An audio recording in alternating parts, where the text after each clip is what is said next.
Good morning. My name is Ricardo Fernandez, and I am the president of Lehman College, and it is my pleasure to welcome you.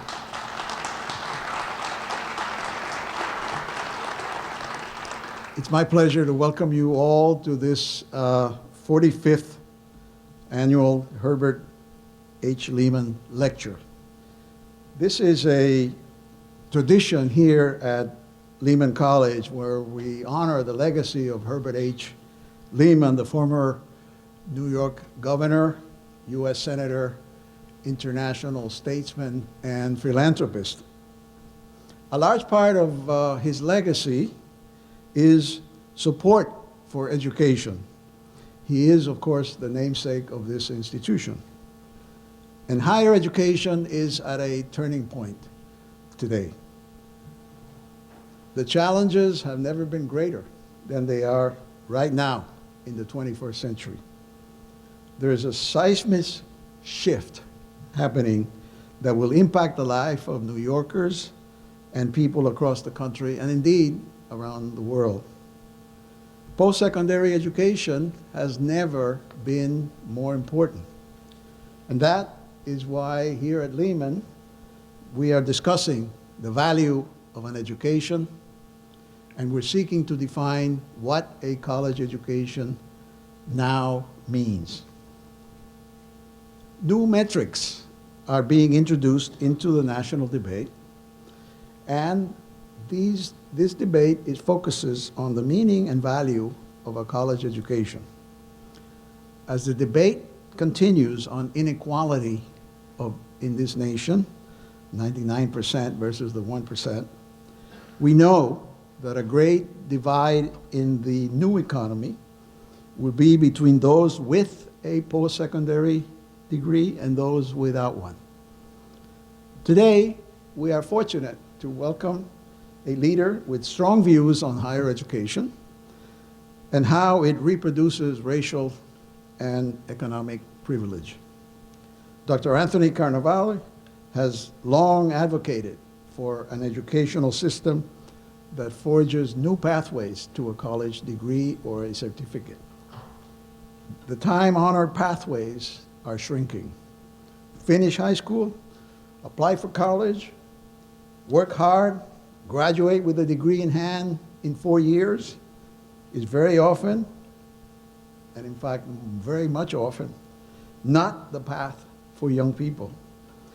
Here at Lehman College, nearly 75% of new students this year were transfers from other institutions, primarily community colleges. What used to be the non-traditional student, an older student that is returning to school, perhaps after beginning or raising a family, is rapidly becoming the traditional students. And as our students evolve, and as the workforce of this country and the world evolves, what lessons can we learn to ensure that students are prepared in this rapidly evolving global economic climate? Please join me in welcoming Dr. Anthony Carnevale, Director and Research Professor at the Georgetown Center on Education and the Workforce, with his perspective on the existing workforce, the future workforce, and the challenges that lie ahead. Dr. Carnevale.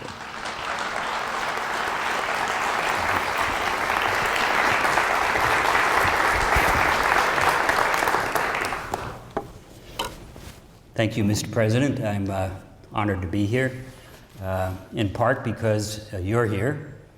I've known you as someone who has spent pretty much all his adult life in the service of others and in the service of those who have least advantage in American society and in the service of uplifting them and including them in the American family. And so I'm proud to be here and proud to be asked by you.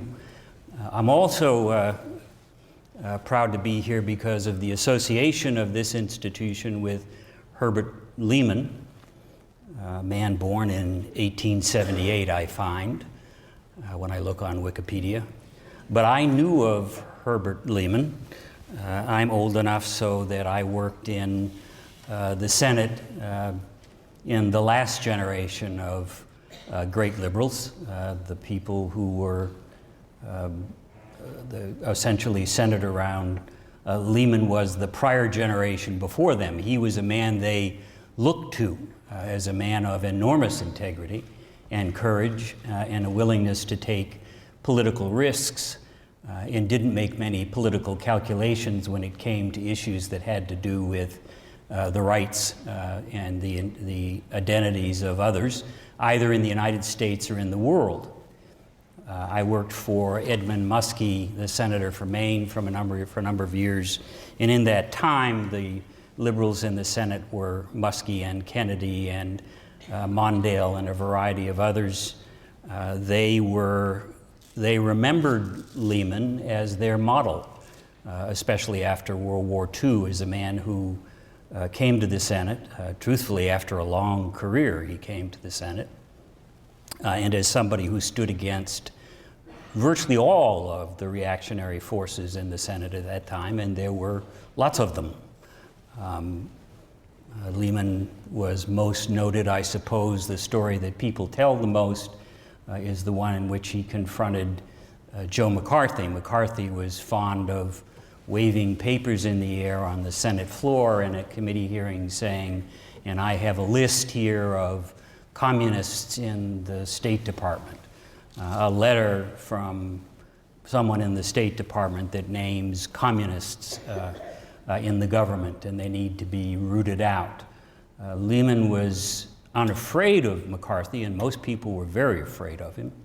When they opposed him in his initial forays into the Red Scare in the United States, McCarthy saw to it that seven of them, very solid, substantial senators, lost their seats.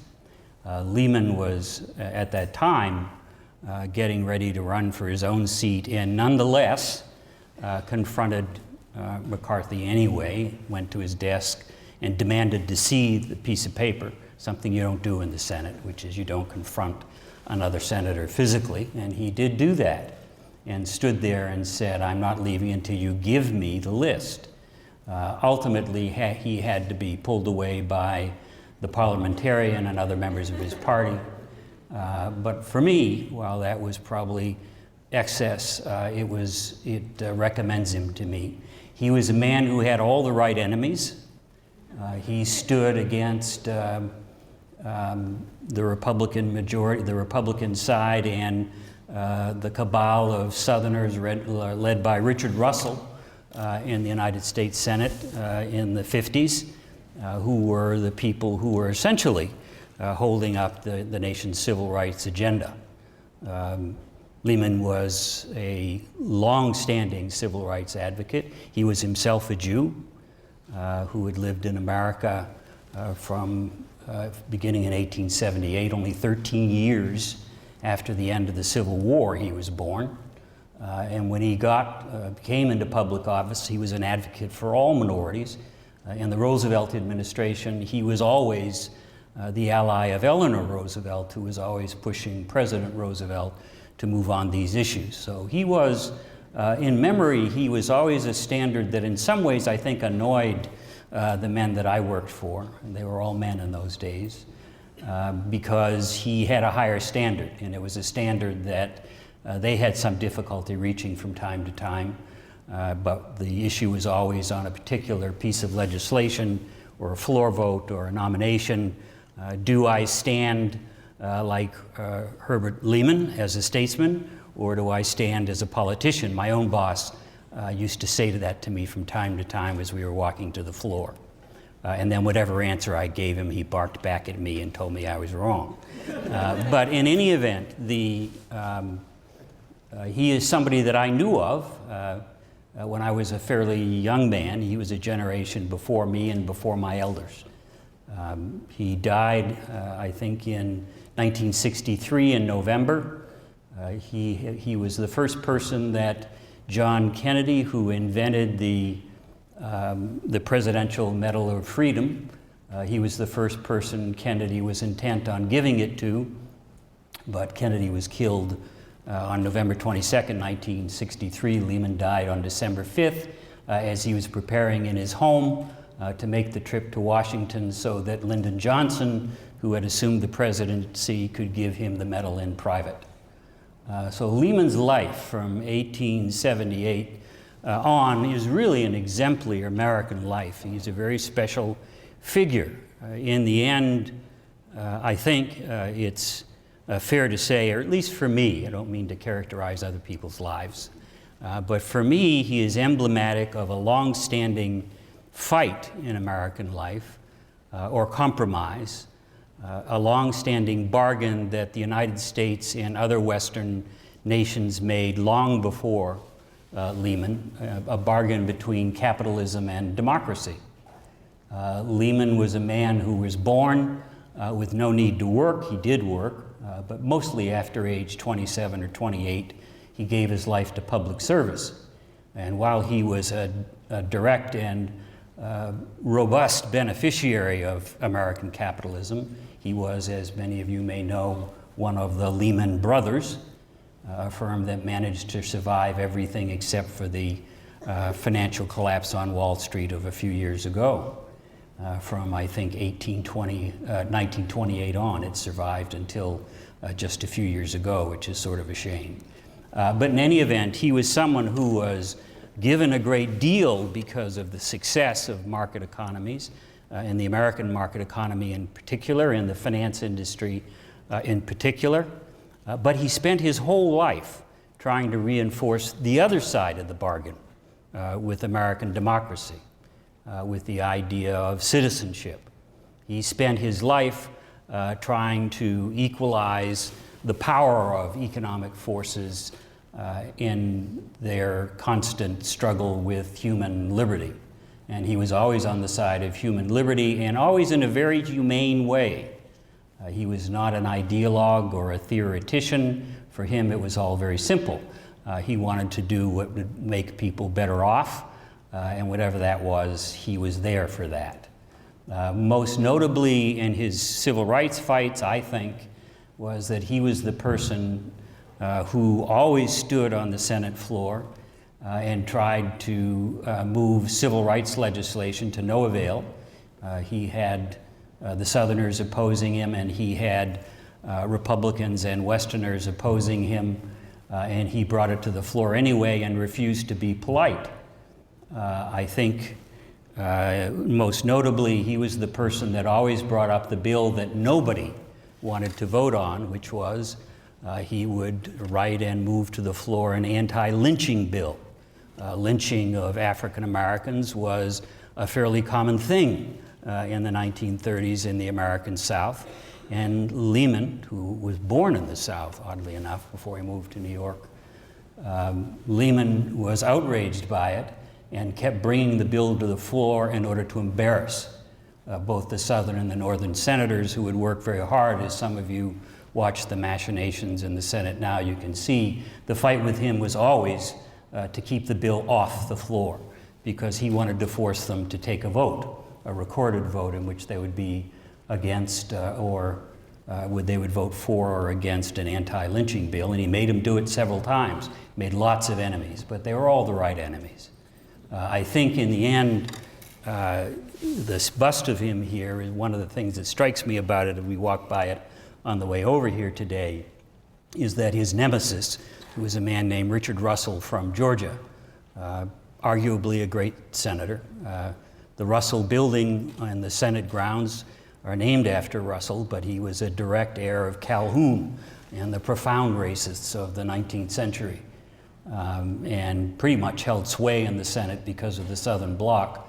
And Russell has a building named for him, and his bust is in the lobby of that building, but this bust here carries a good deal more honor with it, and I think we would be a better people if we switched places and put his bust in the Russell Building and renamed it the Lehman Building, but that's not going to happen anytime soon. Maybe someday, if people have, if historical memory serves us, and I understand that some of you are actually American history students, so we rely on you to carry that message forward sometime over the next 30 to 40 years. In the end, the reason that Lehman is interesting to me in my own work is because he personified that bargain between capitalism and democracy. He was a very wealthy man who spent all his time trying to create opportunity for others to prove that the American dream could work. That was essentially his life's work, as he's reputed to have worked 18 hours a day, day in and day out, to do that. Let me just say a few words about that bargain, because in the end, it is a very old one, and it is still the argument we have with each other. It is the argument we're having over health care reform. It's the argument we're having over minimum wage. It's the argument we're having over higher or lower taxation for wealthy people in America. The argument begins way back in Great Britain, and I won't stay way back there very long, but it begins way back in Great Britain when there were two classes emerging, sort of two brothers from the same neighborhood who didn't like each other. One of them was the idea of representative democracy or republicanism. The other idea was capitalism. They had a common enemy, which is what held them together. Their common enemy was medieval society, privilege that came from church and king and family, and they were going to overthrow that, each with different interests. One in the principle of democratic government or republicanism, a principle that in some sense, although we've never quite figured out exactly how, in some sense all people in a democratic society are equal. Certainly before the law, but equal in a profound sense. And then the other side, the other brother's argument was that there were enormous benefits to market capitalism which would liberate people more than politics could. In the end, I would argue they were both right. The wealth and material gains from market capitalism have liberated people, I would argue, every bit as much as constitutional government has. There is nothing more oppressive than material necessity, especially if it drives you to a position where you have no control over your life and no options, no moment to think of anything more than your next meal and a roof over your head. That is the first barrier to freedom, I think, that all people have to deal with, including the homeless folks we see on the street all over our cities. But there is so these two brothers didn't get on very well because the Democrats, or Republicans as they were called actually in those times, most of the time, those folks, they believed that the animating idea that drove societies was equality. And they argued over the meaning of equality a lot.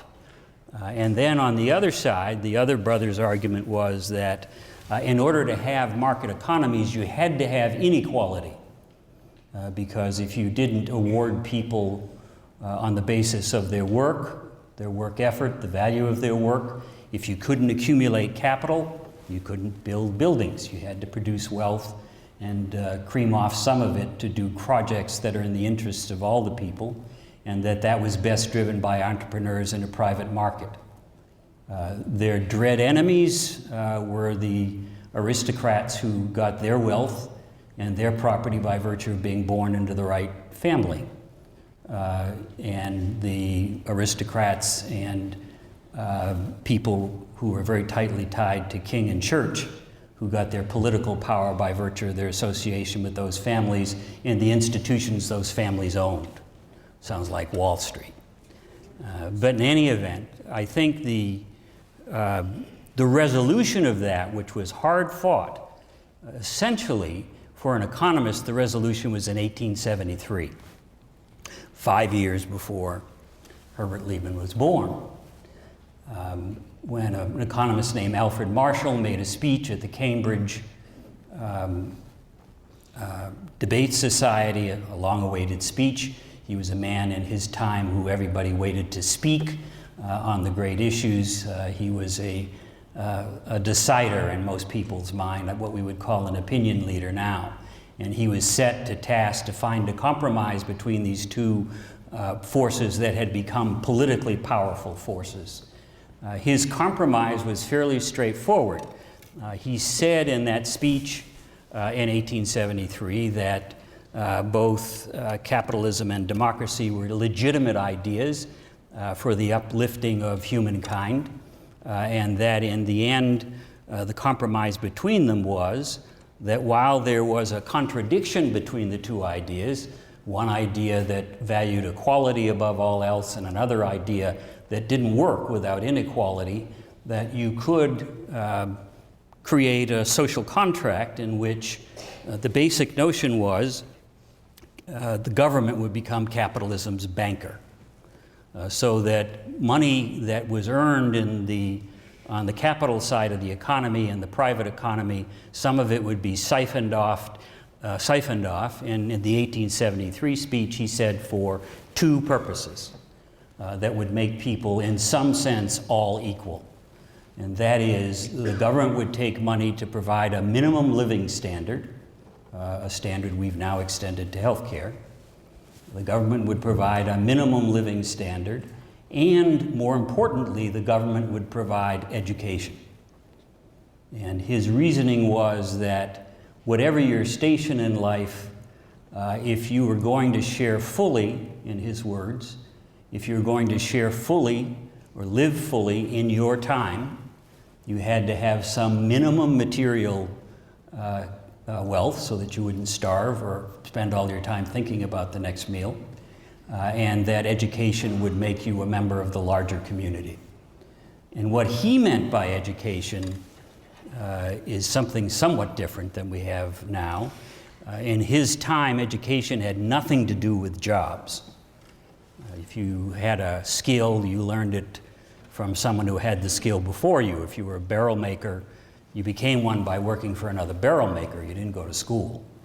Except for people who work for the church or the king or the state, you didn't really need to know to read and write very much. But his view was that there was a common cultural heritage in any society, a common and diverse cultural heritage. He was one of the first to see, even in England. And that needed to be passed from one generation to the next, and that is the way in which people would be ultimately equal and could live fully in their time, would allow them to understand who they are. The two basic questions in education, I think, are always, who am I, and where did I come from, what shaped me, and then the other question he posed was, and everybody should understand something basic about how it is we know things. People should not be ignorant, should understand that the skies come in the sky at night not because some giant puts them there, but that there are quantitatively understandable processes that move them. So his two basic questions were, who am I and how do I know? And once people knew those things, they could participate fully in society. He was pretty much acclaimed, Karl Marx and others, and the communists and a lot of the more radical socialists said he was an apologist for capitalism. In a way he was. He was trying to figure a way to make capitalism and democracy work. And his conclusion was that these are two ideas that are fundamentally different in what animates them. But in real life, he said, in essence, human beings are easily capable of taking contrary ideas and making them work together. One of his metaphors, which I've always liked, is that you can make very good soup out of very disparate things. And that's essentially the way we've lived, with this antagonism between these two systems ever since. And the real question that is always before us in public is to what extent does the government, do all of us as a group, provide education, and to what extent do we provide for the basic necessities of life for each other? To what extent do we allow each of us to live fully in our time, not ignorant and well, but educated and physically well? So there is in some respects, Lehman was the personification of that bargain, especially having been born in 1878. He was the personification in that bargain as American capitalism rose to an enormously productive, built an enormously productive economy, first in manufacturing in the 1890s and thereafter, and just about everything else. And throughout all those eras, the question was always, and to what extent do we share this wealth with one another to provide minimum living standards? What is a civilized nation supposed to do with people who don't have basic necessities? And what are those basic necessities? Is it a car, a computer, 3 square meals a day? What is it? We argue about that endlessly. And we've always, as a nation, provided education, even when nobody needed it. The huge increase in education in America came in the 1850s, 1860s, and 70s, when everybody learned to read, mostly because they needed to read a newspaper. There were a lot of things going on. Civil War made interesting reading, first of all. And then all the movement west, you needed to know what was going on if you're going to take part in it. And then in the 1880s and 1890s, the United States, well led by people from New York in this case, decided that everybody should go to high school. That was the last, in a lot of ways, that era mirrors the era we live in now, when there's a general feeling that everybody should go to college. Why? Well, for different reasons now. In those days, it was to build a common culture among a very diverse ethnic groups in the United States, as well as to provide people with some sense of a common culture and some sense of the cultures that they came from, to figure out who they were and what they were as Americans. So there is Lehman really personifies that. The issue still is, if you talk to educators as I do, and to others who aren't educators, and you do what I tend to do, which is to talk about the economic value of education, there's always a little discomfort that comes with that, because in their bones, Americans know that education is more than dollars and cents, that there's a good deal more to our commitment to education than creating foot soldiers for American capitalism.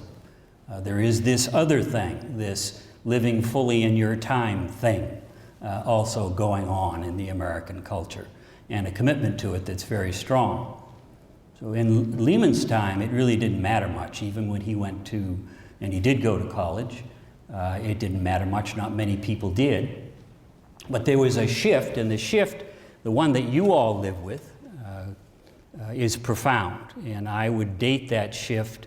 It occurred throughout the century, but really the drama that we all live with now in paying for college and trying to get people access to it, getting them to complete and so on, that really begins in about 1983.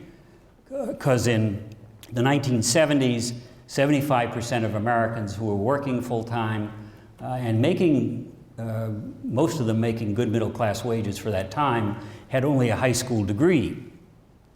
Didn't really need college. College was very much about living fully in your time, unless you're going to be a school teacher or some kind of a professional or a scientist or whatever. Most of us really didn't need college. We did just fine, especially males in blue-collar jobs in manufacturing, transportation, utilities, and the old blue-collar industries. So that what changed was that in the 1970s, the economy that afforded us middle-class wages in blue-collar jobs essentially collapsed.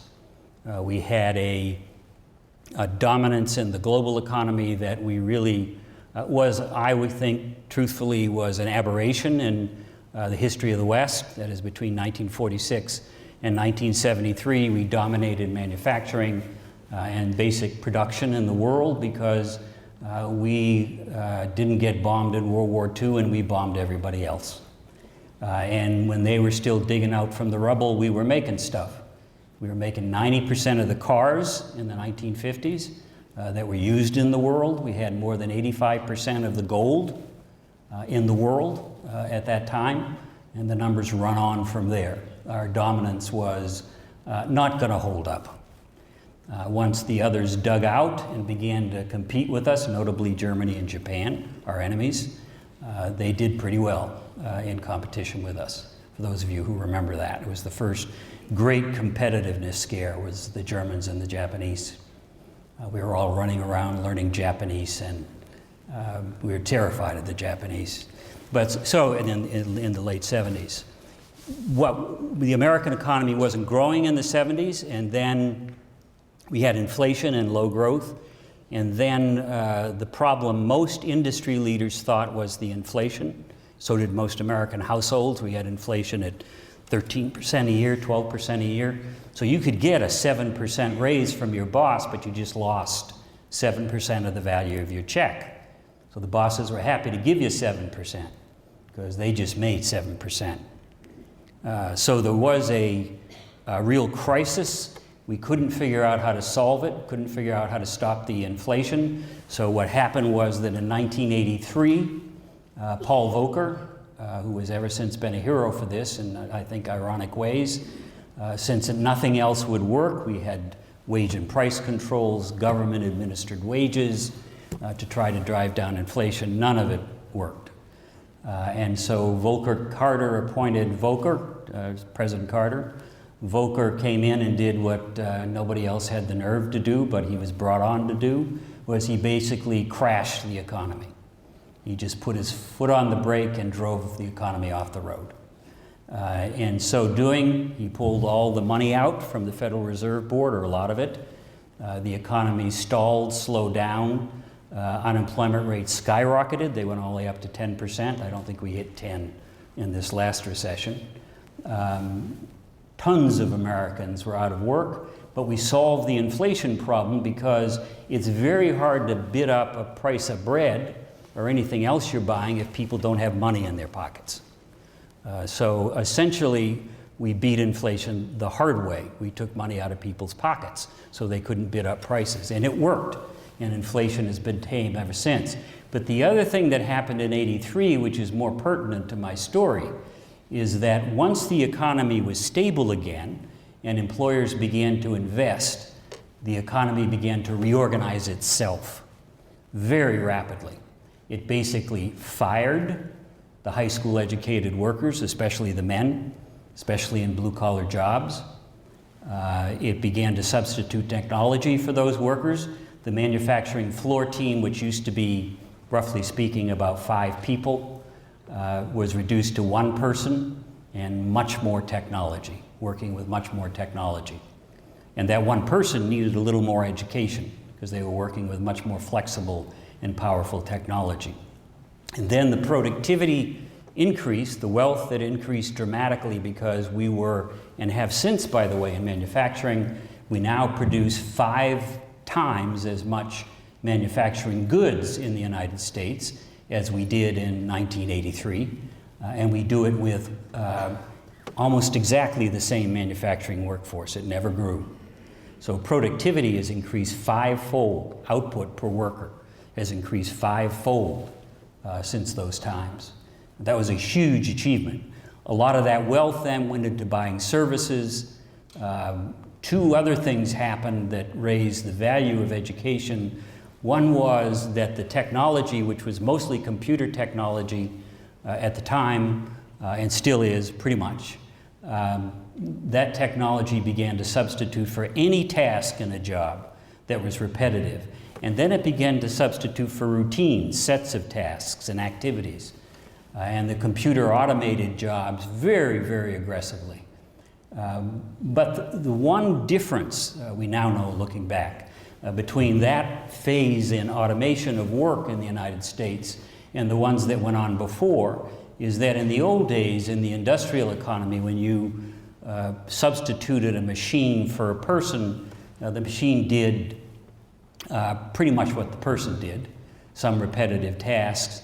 In the case of the new technology, it also added all kinds of flexible power to the work. A computer, where you can change things with a few keystrokes, change production runs, change colors, change quality, monitor quality, and so on and so forth, so that in the end, what happened was the computer automated all the repetitive tasks and left the non-repetitive stuff to the people. And non-repetitive work requires more skill. So skill requirements began to go up all across the economy. And the economy shifted in what it produced, literally in the value of what it produced. Generally, since '83, in '83 we were producing in value about $3,000 per worker. We're now about $12,000 per worker. We're rich people.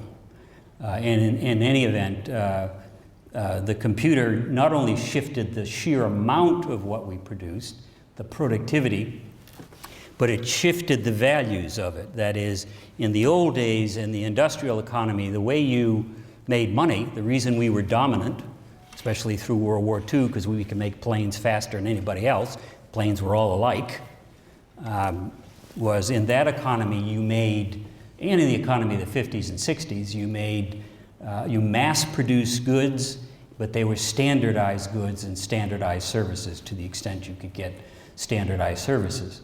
So we were the very best at taking anything you wanted to make, reducing the cost constantly, and making higher and higher volumes of standardized goods.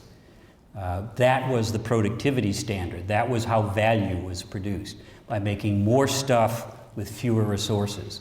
After '83, especially with the advance of the service economy, living off the productivity and the rest of the economy, what we began to do was value shifted from mass production to quality took on value, the ability to produce variety, the ability to customize goods and services, the ability to do things fast, the ability to add novelty in products and services. And essentially, it was a new value proposition in the economy, the one we live with now. So that the technology in combination allowed for the production of a lot more quality, variety, customization, convenience, novelty, innovation, and that's the economy we live in now. Our products are not just one-dimensional. They have different features. If you go into a grocery store back in 1950, there was one kind of ketchup, Heinz. You go into a grocery store now, I did a week or so ago and noticed that I think there's 30 or 40 kinds of ketchup now. You can get chicken soup with salt, fat, no salt, no fat, chicken soup that's never seen a chicken for vegetarians. So there is this economy produces value in much more complex ways than it used to, and in the end that took more skill. So what happened then was, and the evidence of this began in 1983, because the value of post-secondary education and training started going up. The value of a college degree had been going down through the 1970s relative to the value of a high school degree. After '83, the value of college education started to rise. Nobody could figure out why, frankly, initially, because the view was, well, we're automating manufacturing, we can't produce anything with any real value that can employ a lot of people anymore, because technology is taking over in manufacturing. So and for those of you who remember these debates, there was a lot of fear that we were going to be a nation of hamburger flippers, because that's what all the jobs are going to be. Or that we were going to end up being a nation that made its living by taking in each other's wash. We were going to be service workers. So in the end, we produced an economy where the value of education kept going up. It went up because technology supplanted repetitive tasks and brought back non-repetitive, increased the value of non-repetitive work, and that required more skill. In the American system, the skill we had was basically high school skill or less. 40% of American full-time workers had no high school degree in the early 1970s. We were basically a high school economy. So when employers started saying we need more skill, more specific skill, more general skill, people need to have more technical knowledge. They also need these other things that we only used to have for the bosses. They've got to be able to solve problems, to work with each other.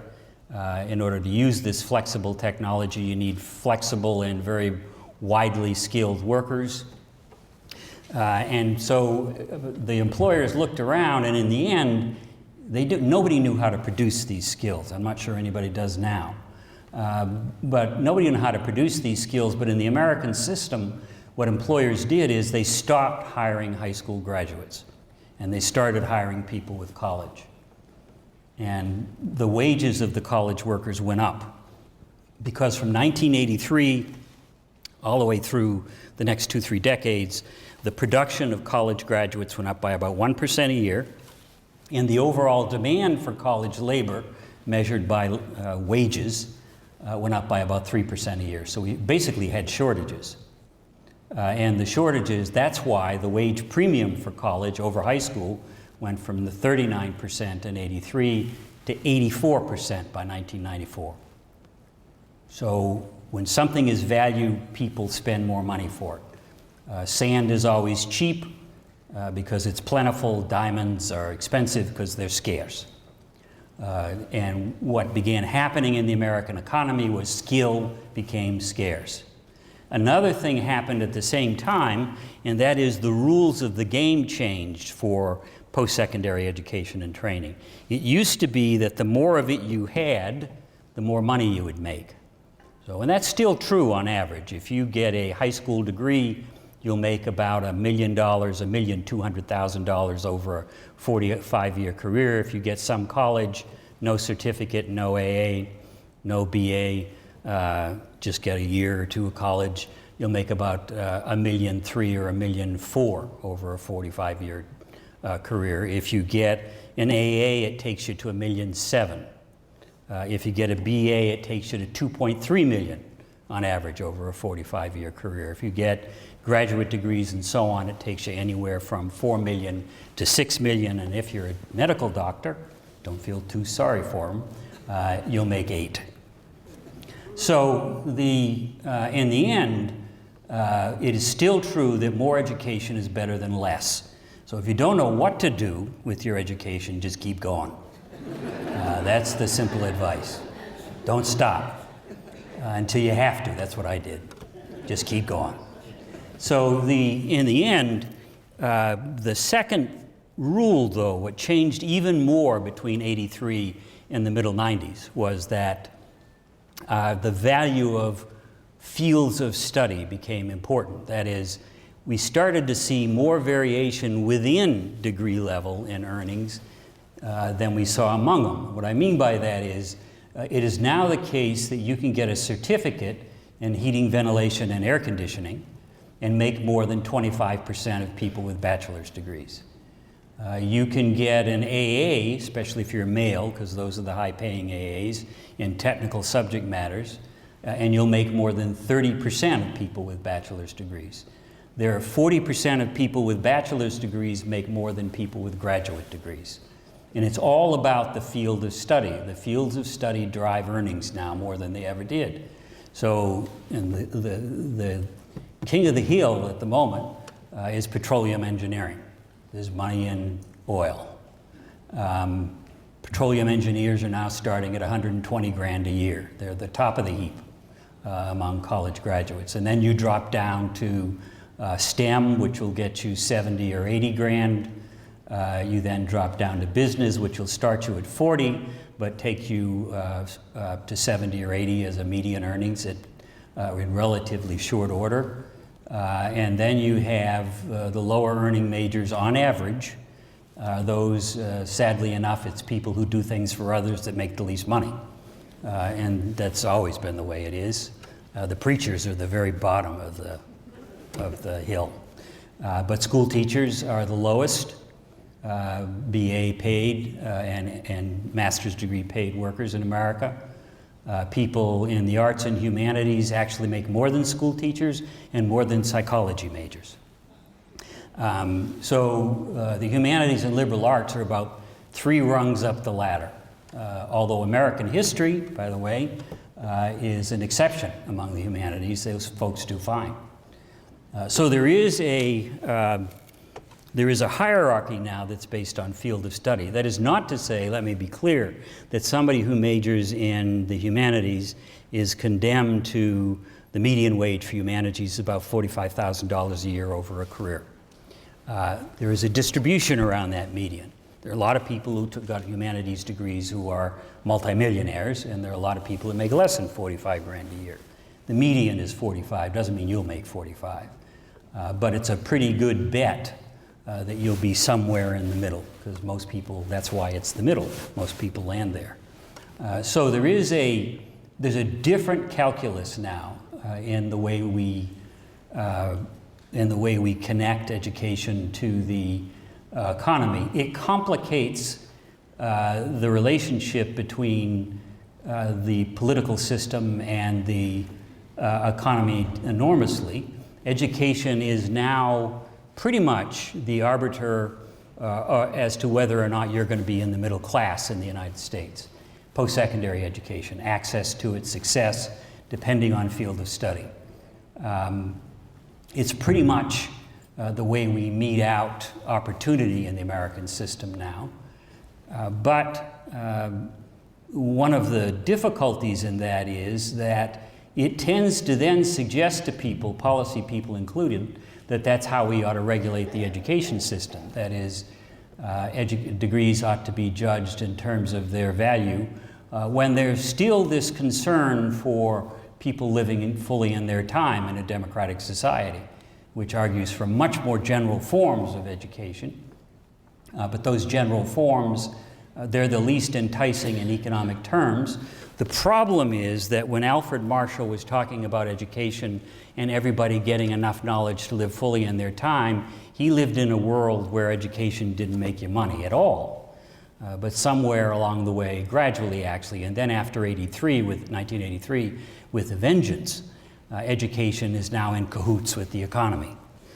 So that education, your field of study, to some extent where you go, to some extent the opportunities you have because of family connections.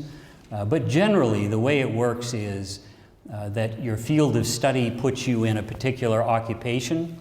The differences in earnings are largely driven in the United States by occupation.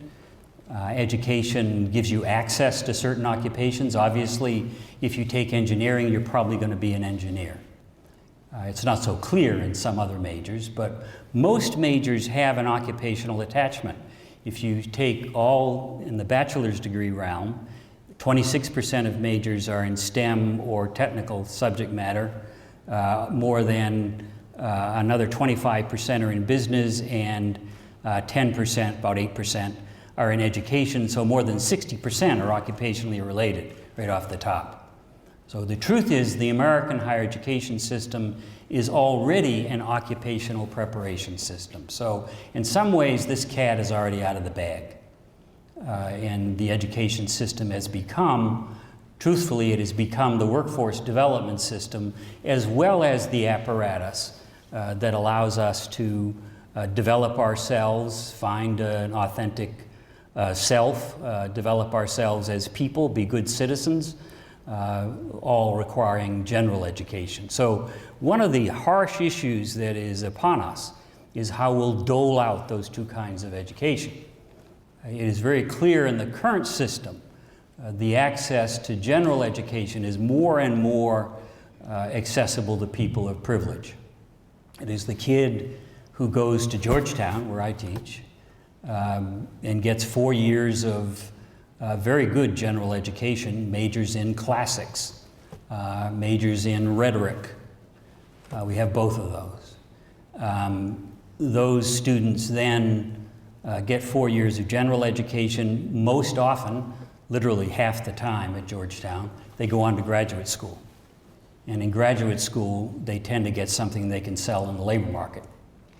And that is more and more the case for affluent and white Americans. It is less and less the case for minority and lower income Americans. So we're building a system, quite clearly, in which the general education and the graduate education goes to people who tend to be, at least proportionally, relative to their share of the American population, where white people are declining, at least proportionally, they're gaining larger and larger shares relative to their population. Latinos, Hispanics, low-income students are gaining smaller and smaller shares of general education and graduate education. In part, the excuse on the Latino story that you always get, and it's statistically not a terrible excuse, but still an excuse, and that is the Latino population is growing so rapidly we couldn't possibly keep up. But we're falling behind. Latinos and African Americans are losing ground. They are more and more relegated to the 2-year open admission colleges and to the 4-year open admission colleges, so that we find, for instance, in some work that we did at our center, that since 1994, 82% of the new white kids who went to college went to one of the top 468 schools. 75% of the African American and Hispanic students who went to college since '94 are going to 2-year community colleges or 4-year open admission schools. Now that wouldn't matter if it was just about status, but in the end it matters because money matters. The 4-year selective colleges spend 2 to 5 times as much per student, especially if they're private, than the open admission schools. There's a lot more student services. There's a much higher success rate. If you take 2 equally qualified students and you send them, let's say they both have an 1100 SAT score, you send one to the open admission system, you send one to one of the top 468 colleges, what you'll discover is the person going to one of the top 468 has twice the rate of graduation. The graduation rates for those students are 85%. The graduation rates for students in the open admission systems are below 40. Same student. Now, in many cases, it's a different student, different test scores and so on and so forth. But there's an issue here. The other thing is that kids who go to the selective system go to graduate school more, about twice the rate, even when they're equally qualified. We also know that every year we graduate about 3 million kids from high school. In America, every year 500,000 of those kids who are in the upper half of their high school class by test score, not by grades. Test score is supposed to be a more authentic measure because grading is different between high schools. But the upper half of the high school class by test score, 500,000 of those students, at least 8 years later, which is the only data we have to check, they don't have any degrees, 2-year, 4-year, or a certificate. So there is, as economists say, and I find educators don't like this phrase, but there is a lot of low-hanging fruit out there. There are a lot of people who really are qualified who don't make it. It's not true that it's just about qualifications. In the limit, there is a problem with qualifications. Once you get past that 500,000 kids, you're in the bottom half of the high school class, and you've got lower transition rates. So if you're somebody with an SAT score, to use the SAT score as a marker, and you get a 900, the truth is you're better off going to a less selective college. You'll have a slightly higher graduation rate. But for all kids who score above average on their SAT score, the chance is about 85% that they can graduate from a selective college. The notion that everybody who goes to Harvard are only the people who can do the work there is really just nonsense. If you score above average in your high school class, you'll have an 85% chance of graduating from Harvard. If you score 1,300 on your SAT, you'll have a 95% chance of graduating from Harvard. Harvard would rather take the kid with the 95% chance. That's what this is about. Because Harvard and the other selective schools are in the business of competing on the basis of selectivity. It's not because they are the kids who can't do the work. Most upper middle class families know this. If you can get your kid into Harvard, they'll be fine. The issue is getting in. So there's an elitism to the American system which corresponds to stratification in our society by race and class. And in the end, that is, I think if Herbert Lehman were here today, I think that would bother him. I think he came before a time when education really mattered. In economic terms, education was about being a fully American whatever your origins were, and living fully in your time. After his time, it became an economic entity. When education became human capital, when it had the minute it had economic value, you can be guaranteed that a market would erupt. And because it had economic value, there'd be stratification in access to it, not just in higher ed, but in K-12 as well. Now, this is a pattern we always see in the United States. We saw it in housing in the 50s and 60s. We saw it in K-12 education in the 70s and 80s. And now we see it in higher education, where access does in fact increase. The increase in Hispanic access to post-secondary education since 1994 has been 125%. For white Americans, it's only 30. Most of them are already going. For African Americans, it's 90 since the middle 90s. So there has been more and more access into the system, as is always the case. People had more and more access to housing after World War II, more and more access to education after the 1960s and the Civil Rights Movement. But what always happens in the American system is that when access increases, stratification increases more. Because ultimately, the institution that becomes accessible, larger, more robust, wealthier in a sense, begins to stratify itself based on the ability to pay in the American system, based on advantage. So we're now in a situation, and I'll conclude here, where in the end, someone like Lehman, I think, would feel the way most of us do, and this is something of a conundrum. Can't argue that education's a bad thing. It's a good thing. And we're very fortunate. In the 1970s, most people like me included at the time, thought that when manufacturing got automated, we were going to have no more good jobs in America. And that we were scared, that we were really terrified by that. It turns out we were dead wrong, so much for economists. Yeah, it was theoretically, it was literally econometrically impossible for us to have a high-wage economy. If you wrote on your comps for your comprehensive exam for your PhD, anything other than that, you wouldn't get your PhD. So, and we all believed that. So, you know, we were wrong.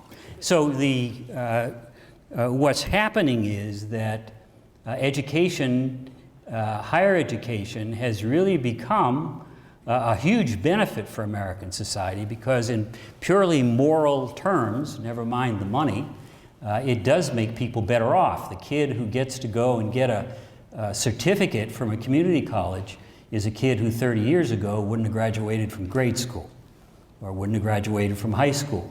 And the earnings returns they'll get will make them richer than someone like them 20 years before, no doubt.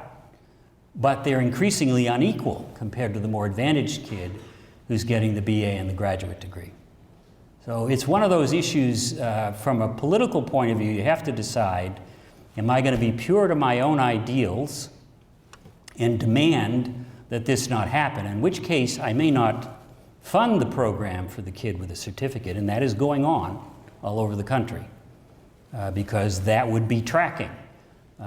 That would be discrimination, generally by race, class, and ethnicity. On the other hand, if I do fund it, those kids will be better off. So which do you choose? If you can stand far enough back from decision making, if you don't have to vote, which is a great luxury, you can stick to the purity of your principles and be opposed. When you're faced with real people who you're trying to get from A to B and improve the lot in their lives, it's much more difficult to do that. The realist has to say, I take people from where they are and I make them better off. And then I'm accused of tracking. So there is an issue now where the American post-secondary system has essentially become the capstone in an apparatus that is connected to the economy, because in the economy it gets decided how much money your parents make, what neighborhood they live in, which school their kids go to, which is predicated on the neighborhood, predicated on the value of the house, predicated on the earnings of the worker who can afford the house and the school, and in the end, that turns into a good, solid education and the transfer of middle-class status from parents to child. In other cases where they don't have the job, they don't get the neighborhood, they don't get the schools, they don't get the peer group that's intent on going to college, you get the opposite to happen. So while I would argue, and I think to a large extent, I've been around long enough to say that the pure racist and class bias that used to drive this system 40 years ago, that's not the issue so much anymore. The apparatus we've built is in a way a very squeaky clean system. An economy that produces educational advantages by neighborhood, and then an educational system that reaffirms those advantages, a higher education system that takes the inequality we see in K-12, reproduces it in the stratification in higher education, and then moves it all on into the labor market where it starts all over again. So we're now seeing, and you've probably read about this, more and more that the United States is having great difficulty leveraging upward mobility in our population. The density of the system that produces earnings is very education loaded now, and for people who don't get the education, it is a barrier to opportunity. For people who do, it's a fountain of opportunity. So there is we now have a structural system in play, and this is incidentally true in many other nations in the world, where we've moved past some of the, at least in the West, some of the racial and religious and other kinds of biases. But the system itself now has a bias, and it's self-perpetuating. And that's a much tougher issue to deal with, because you then have to ask the citizens to do something about that when it has nothing to do with bad motives on their part.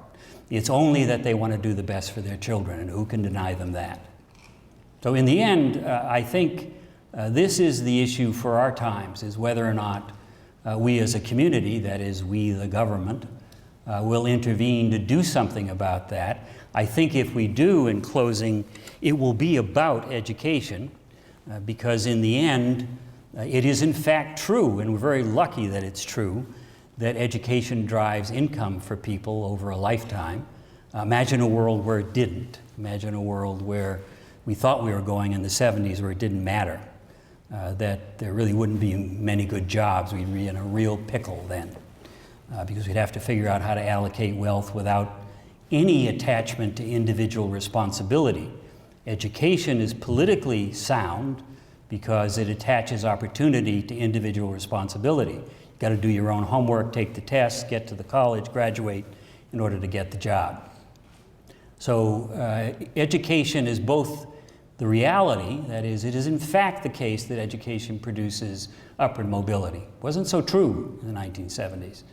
And it is in fact the case, or in political sense, the case that Americans are very supportive of education because it ties success to the individual. It doesn't rely on the direct redistributive mechanisms of the welfare state where I make money and then someone takes it away from me and gives it to you, which Americans are not fond of, however kind we get. So there is a dilemma here, and it's structural and institutional, and in the end, education will be the solution, because no politician is going to stand in front of you and say, I'm going to take money out of your pocket and give it to her. They're not going to do that. They had a hard enough time with health care. So education is always the answer in the American case. The good news is it's actually the right answer now. It actually does affect mobility. So in a way, we got the society we asked for. Now we've got to see if we can make it work. Thank you.